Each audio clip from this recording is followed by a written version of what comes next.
Very, very excited to say hello to our first guest of the day, an absolute phenom. Just yesterday, as we were handing out our hardware for our boxing awards, our first annual boxing awards, he was the easiest choice of them all. He is my 2024 prospect of the year. He could be your breakout fighter of the year. By the end of 2025, he may in fact be the male fighter of the year. He continues to impress. He continues to inspire and leave us with our mouths open in awe of what he is doing at just 20 years young. He just turned 20, by the way, at the very end of December. So he's doing all of this as a teenager. He just turned 20, 11-0, knocking everyone out. And we're talking about him in some big fights and potentially being the man to break Mike Tyson's record of being the youngest heavyweight champion of all time. Of course, I'm talking about the pride of England, the one and only Moses Itauma, kind enough to join us. Is he there? There he is, with a bit of a haircut. Hello, Moses. You got a haircut. I had to shave it off. I got bored of the hair. Oh my gosh, when did this happen? Literally straight after my fight, as soon as I landed from Saudi, I went to a barber shop, got rid of the hair, and then flew out to Slovakia to spend Christmas with my family. I love it. By the way, happy birthday, happy holidays. You mentioned Slovakia. You're born in Slovakia, right? Yeah, I was born. I was born there. I lived there till 2008, and then we moved. Me and my family moved to the UK, Chatham. Why did you move? There was a lot of reasons why, and I think the main reason was opportunities. Like, if I was as good as a boxer as I am, but if I was in Slovakia, I wouldn't be here right now. Did you ever play hockey as a kid? So no, I think that's the national sport in Slovakia. If I'm being honest, nah, I didn't play hockey. You didn't. Never Right. played that. What Nah. is what is life like as a kid growing up in Slovakia? I think they're very tough on the school. Um, I don't really know. I wasn't a kid growing up there. Obviously, I moved in England to 2008. So when I was there, I was only like 3, 4 years old. I don't remember that. You know what's crazy about this, man? You said 2008, and I'm like, oh, he was probably like, I forget that you're 20. I forget that you're freaking 20. So when I think 2008, I'm like, oh, he was 14. Yeah, you're right. Nah, You were young. You probably don't remember much, right? If anything. nah, I don't remember. I don't remember too much from Slovakia. I mean, my brother's got a lot more memory of it. My eldest brother, he was 7 when he moved out of Slovakia, and my mom just thought it'd be a wise idea to chuck him in an English school, and he was just there, 7 years old, in like year two or something, and yeah, just did not have a clue what's going on. But obviously, as with me, I never really had to learn another language. Sure. I um, I I just picked up both of the languages, so yeah. Okay, so I'm fascinated by this, Moses, because you know all those things I said about you. You've heard this. Everyone's talking about you being a phenom, and there's a lot of lofty expectations being put on your shoulders. But you are so young, and I told this story yesterday. May of 2023, I go to Ireland to cover the Katie Taylor Chantel Cameron fight, the first one, and I get in the cab, and the cab driver asks me why I'm there for the boxing, and he doesn't want to talk about that fight. He says, do you know the name Moses Itauma? That is the future. That man is the future. Now, young man, that's May of 2023. You had just started your pro career. You were like 5 months into your pro career. And so then hearing more and talking to more people, everyone's putting these, you're the next guy. You're after Tyson and AJ and all these dudes go away. It's all on you. How does a young man deal with all of that? You're just a teenager. How are you so Mm. grounded? How are you so humble and down to earth when the entire world is putting these expectations on your shoulders? Like, I don't really look at it like other people's expectations haven't got anything to do with me. Like, I know my skills, I know my ability, and I just got to go showcase it. And obviously, I get asked this question a lot, but I don't really know how to answer it. I guess I don't really listen to other people either applauding me or talking smack. Like, I kind of got a job to do, and I do it. You don't read the comments, you don't listen to, the pundits and all that stuff. You're able to block that out? I mean, I get told Yeah. in interviews. That's it. I don't really. And when I watch the fight back and people are talking, obviously, I listen to that. But To be fair, I don't even have Instagram and or any of that stuff on my phone anyway. So Wow. I don't really get to see it. Did you ever have it and take it away?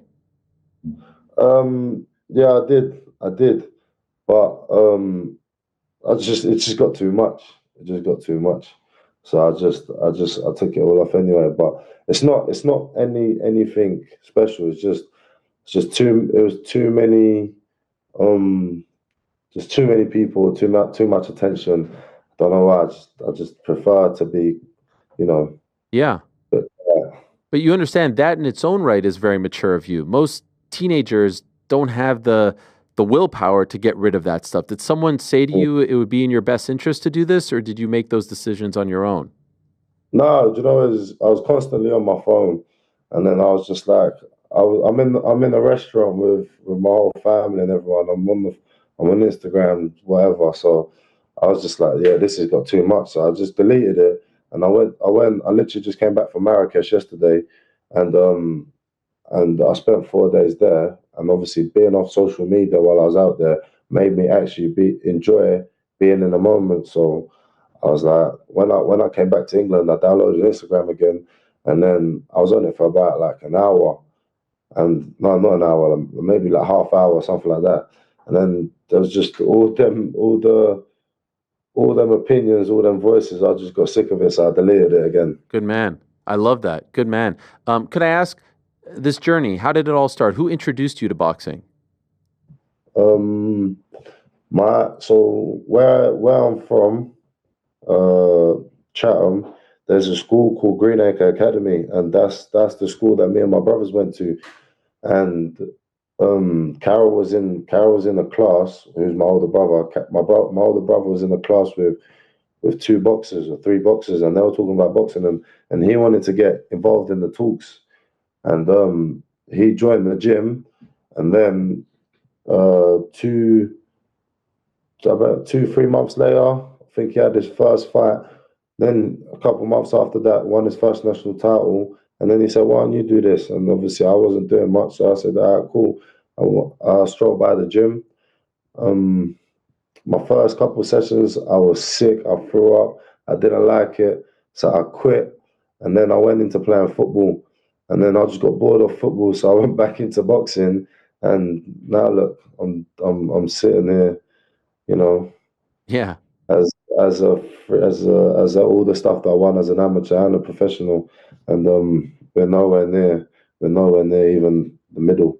And did your brother stick with it? Yeah. My brother's had, I think it's 12 professional fights. Yeah, he took a year outside the boxing, but he's back. He's got his new fight is March 1st in Bournemouth. So yeah, he's rolling the dice again. He's just had a little boy, so he took some time out. Okay. When did you start to really feel like this could be a career, that you had a special gift? How soon into that, training journey did you start to realize like, oh wow, this is what they're saying about me is different? It's after I sparred Lawrence Okoli. My trainer at the time, he messaged me saying that what you've done today was crazy, unbelievable. If you stick at it, you can be one of the greatest boxers to live heavyweight. Sorry, and and then I was like, okay, I'm I'm not bad, but at this point, I'm a two-time European gold medalist, two-time national champion, but I still didn't think I was like, you know, anything crazy. And then when I just went around the gyms and started sparring, obviously, Joshua, Dubois, Parker, Joe Joyce, I was like, okay, I'm actually all right. So, and yeah, I'm here. When you were younger and in the ring with those guys, sparring them, did you find yourself getting nervous? No, no, not really. Like I've been boxing since I was 9 years old, so it's like more than half my life. Hmm. And like when I get in the ring with these guys, it's like they're in the same boat. Like it's nothing too crazy. You just gotta hit them more times they hit you. So um, I mean, I got a good team behind me, so I just put my trust in them. Correct me if I'm wrong. trying out for the Olympics, that wasn't a part of the plan. Say that again. To try to represent Team GB or even maybe Team Slovakia in the Olympic Games. Was that a part of your plans? I was always going to try represent Team GB, but if I'll be honest, when I had my last amateur fight, I was like, I don't know if the amateurs is too much for me. I was just like, I need to spice it up a little bit, and honestly, I think I made the right decision because I think if I had gone to Olympics and then I turned professional, and let's say I had my first fight, don't know, like last month or so or 2 months ago, I would be in a worse position than I am now. Mm-hmm. Like I got to a box on the biggest cards, on the biggest stages, um, to spar the likes of Joseph Parker, Tyson Fury, and all these guys, and obviously earn a few quid. I mean, I can't really complain. Yeah. I think if I had gone to the Olympics, I wouldn't have had what I got now. Obviously, I got the backing of Nike as well. Good team around me. I'm promoted by Frank Warren. Like I said, I've boxed out on the Riad cards 3 times now, so I can't really complain. Why did you choose Frank Warren and the Queensberry team? Because I think if you was to talk about who looks after a fighter the best, I believe Frank Warren. I think Frank Warren done that. So, yeah, I think if you're going for the long term game, I thought Queensberry was going to be the best, and I mean, I'm enjoying it. I'm happy. Yeah, and of course, you're managed also by his son, Francis, right? Mm-hmm. So it all makes sense. Yeah, sorry. It makes it easier as well because obviously where they have the father and son relationship, Yeah. I'm always the first. I'm always like if there's a big show on, he's because obviously he's got that relationship, he can just easily like obviously sway if other managers was to go and propose a fight to him. But he also works hard, like obviously on the commercial stuff, getting me fights and sparring and etc. So like I said, I've got a good team around me and I'm happy. One of my favorite people in the boxing game, and I think one of the best trainers, is Ben Davidson, and you've been working with him as well. How did that link up happen? With Ben, I left my old trainers, and I was looking round. I was looking round for a new trainer, and I tried out a lot of trainers that are on the scene now, and Ben Davidson was actually the last trainer I was trialing out. And then I remember when I walked through the doors, he had like 2 pages worth of things that I do right and what I do wrong. And then I was like, okay, like I like this. And then obviously we started training, and then I just feel like everything that he was saying was a bit too much. And then he showed me a video of me actually doing stuff in the fights, that what he was talking about. And then I was like, okay, I get it. And he was like, we know that you do this, but we need to make you aware that you're doing this.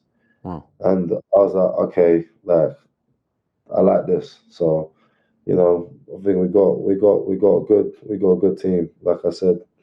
You mentioned you have the backing of Nike as well. One of my producers is a hardcore merch guy. He loves all the fight wear and stuff. He actually has a question for you. Connor, why don't you ask Moses your question? You asked me, but I want you to ask Yeah, him. Moses, big fan, man. I got to know, where can I get one of these Nike tags? The Team Itauma Nike tag. We got a picture of it. Where is it? Let me see this picture. Look at it. Look at this. Where can I get one of these Look things, at that. man? Look at Ben. Where can we get this? Where can we get this, Moses?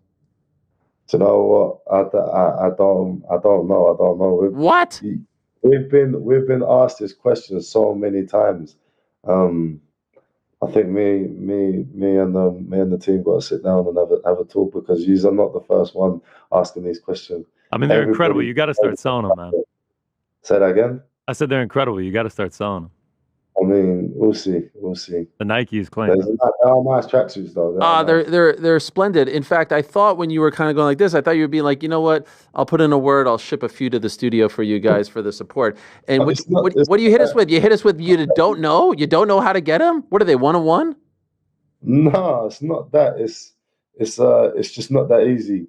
It's not that easy. I mean, we got to sit down. We got to sit down with the team because, like I said, a lot of people have been asking about these. So we got to sit down with the team. What about December 21st, right before your birthday? You're in Riyadh, massive card, Tyson Fury, Alexander Usyk. You starch Dempsey McKeon and you act like it's a walk in the park. And I saw an interview that you did afterwards. Here are the highlights. People thought this would be the big step up. I mean, you hardly broke a sweat, if in fact you broke a sweat at all. And afterwards you said, like, I couldn't even celebrate. I wasn't even that happy about it because everyone was telling me I was going to walk through this guy. Can you explain that mindset? I mean, I did say before the fight, I was like, if I know myself and if I know who I am, I should be able to breeze through Dempsey. So I mean, that's what happened, really.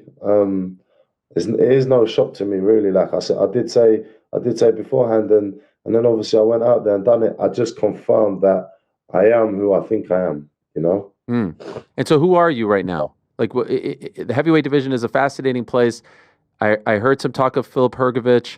I heard your manager Francis mention Pulev, and you were like, "Nah, let him retire." And so, who are you right now in the pecking order, in your opinion? Wow, who do I want to fight next? Well, yeah, that's another way of asking the question. But I just like you say, you know who you are, and so I'll get to that question in a moment. But when you watch those big dogs who fought in the main event, and perhaps this is a silly question to some, I don't think it's a silly question. Do you look at those guys right now and say, I can hang with them? Maybe it'll take me some time to get there, but I'm ready for those guys, or not yet?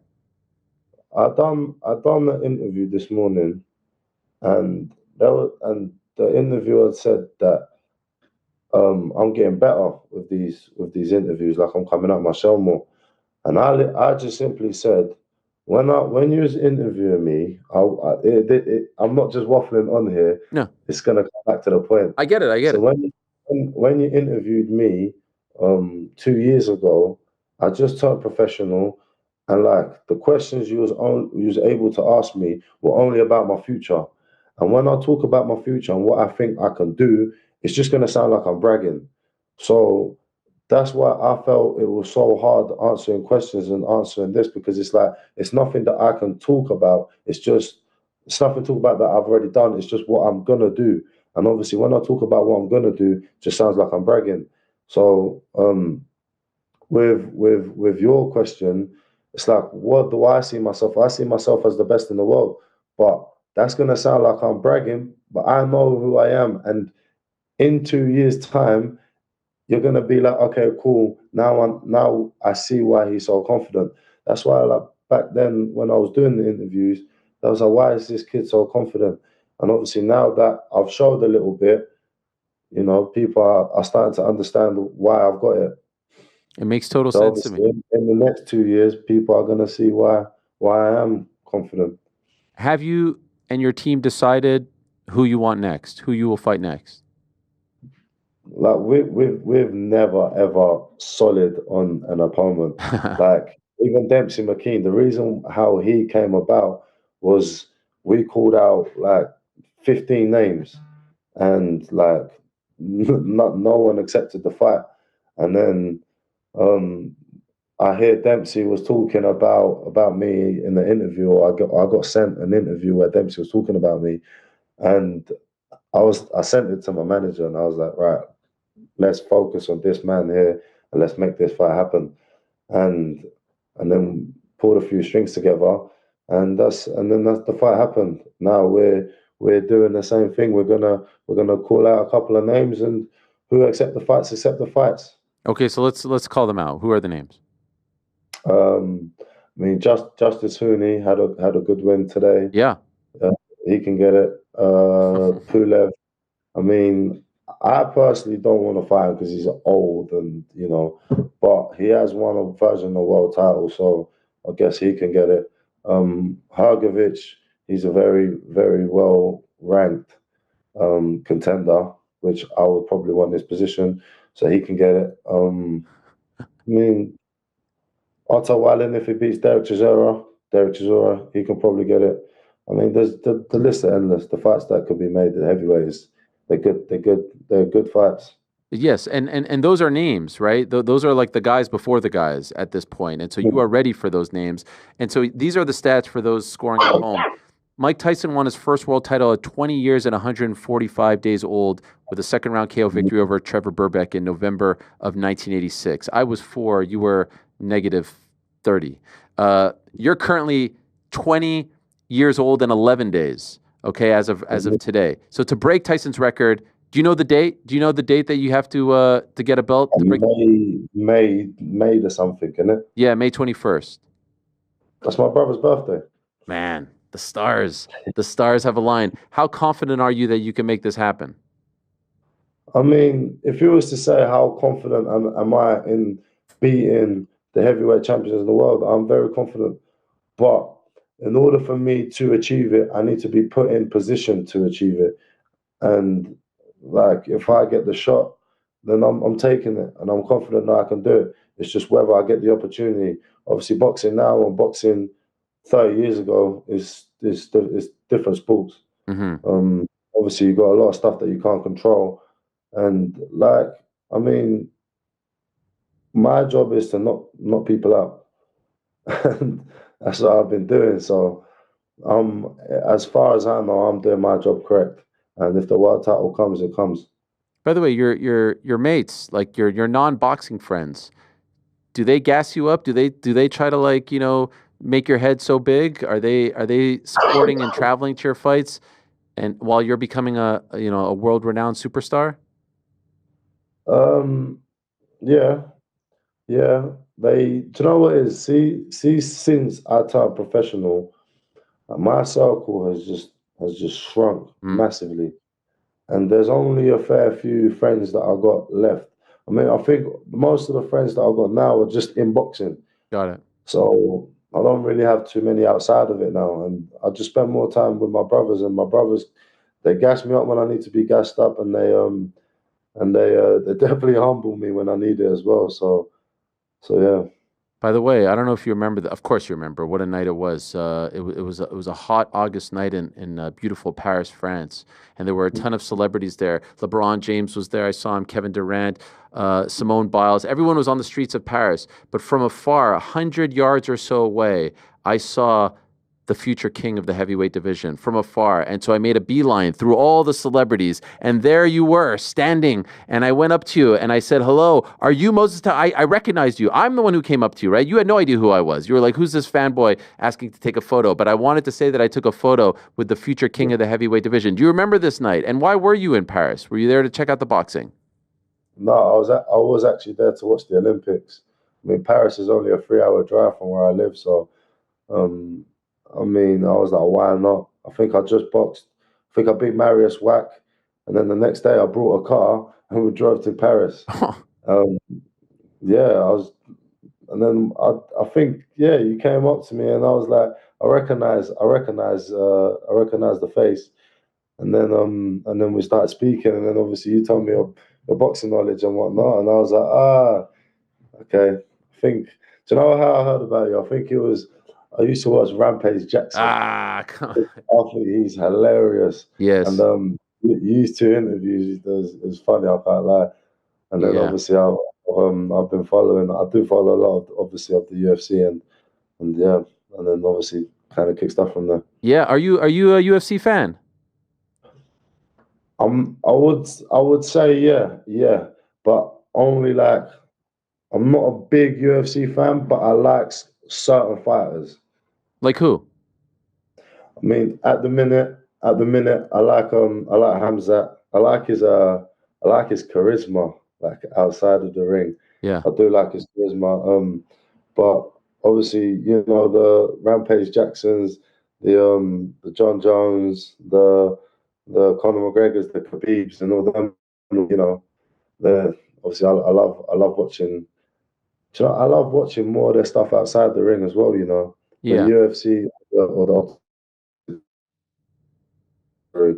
I like to watch the UFC is embedded in it. Yeah. They do a great job with that UFC stuff. embedded. Yeah, they do a great job. So, Are you familiar with Tom Aspinall? I used to love. Yeah, I used to love. Yeah, he's from Manchester, guy, isn't it? Yeah. Heavyweight. Yeah. He's yeah, I heard of him. Uh, he- I haven't watched this. I haven't watched his fights, but I've heard of him. okay. I'm assuming you're going to watch Dubois Parker. Who do you like in that fight? I fancy. I think I fancy the bar. Okay. And then if he fights Usyk, do you think he has a chance to beat him in the rematch? Yeah, Oh yeah, really? yeah. I mean, like obviously Usyk is very good. It's undeniably very good, and obviously what he's done and what he's achieved. There's only two guys that have done that. You got to take your hat off, but like he's not indestructible, and like the bar can bang. So you know, Do you think Usyk is around by the time like you get up there? Is that a dream I of hope, yours? I hope so. It'll be nice to share the ring with Usyk, even if it is sparring. Um, just to say that I've shared the ring with him, you know. Yeah. Like I've shared the ring with everyone that's on the scene now. Um, I think the only one I'm really missing is Usyk. Do you have a dream fight? Nah, No, not really. no. A dream fight was once Tyson Fury versus AJ. If they fight this year, who do you like in that one? Um, the fans. Ah, that's a good one. That's a political answer right there. Well done. Who's your football club? Who do we support? I'm Ghana. I'm Arsenal. But You're an Austria. Oh, that's interesting. Did you happen to see who's tied with Arsenal in second place in the Premier League table? Did you happen to see that it was the Tricky Trees of Nottingham, the Nottingham Forest Cinderella squad? Did you happen to you know see what? that? Do you know what? Yeah, although I'm an Arsenal fan, yeah, I don't really follow football too Ah, of much. course. But I went to watch the Arsenal v Newcastle game yesterday, and I remember checking the Premier League table, and I saw Nottingham Forest. I'm like, what? Then I said, what are they doing up here? They're the Moses Itauma of the Premier League. They're shocking everyone. The young guns just coming through I and don't taking all know. the old guys out. I don't know. I don't know if I should take offense to that. To be honest. You know what I'm saying. They're moving up the ranks at a Yeah. meteoric speed. But yes, I understand what you're saying.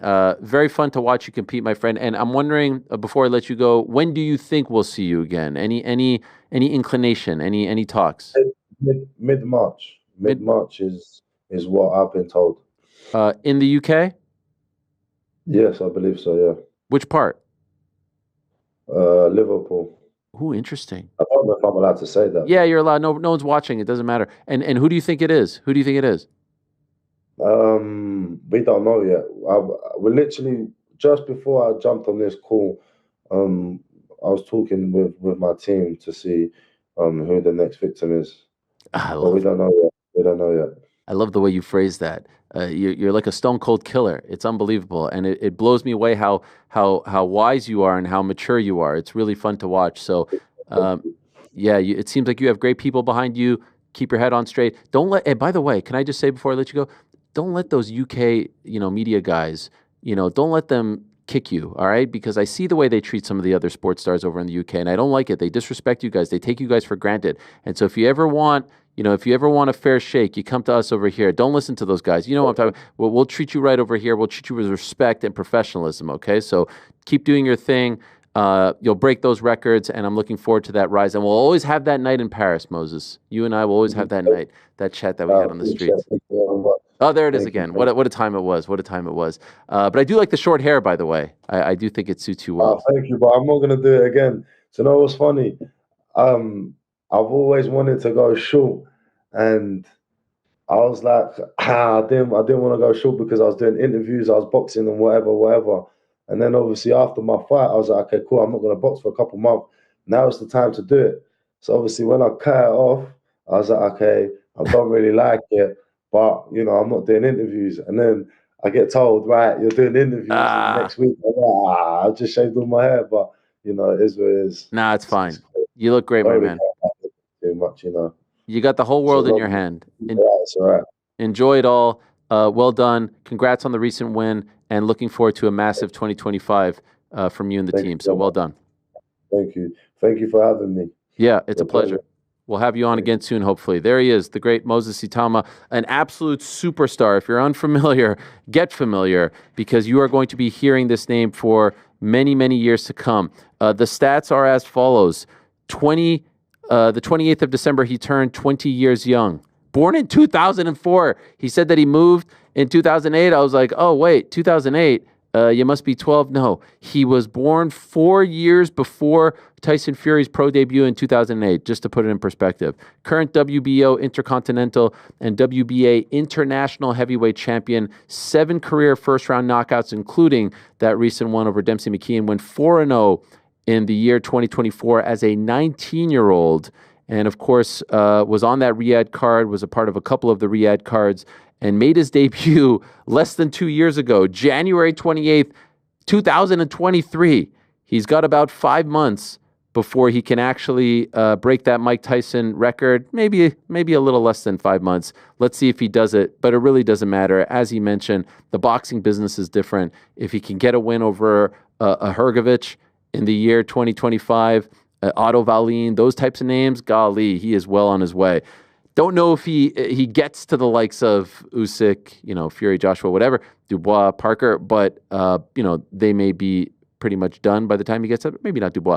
Point is, that's the new face of UK heavyweight boxing. He will carry the mantle, and I can't wait to see how it all plays out. All right, great stuff from Big Moses. Thanks for watching this video. Hey, before you go, do me a favor, hit that sub button, give us a thumbs up, hit the little bell thingy as well. Leave us a nice comment or two. We appreciate you all very much.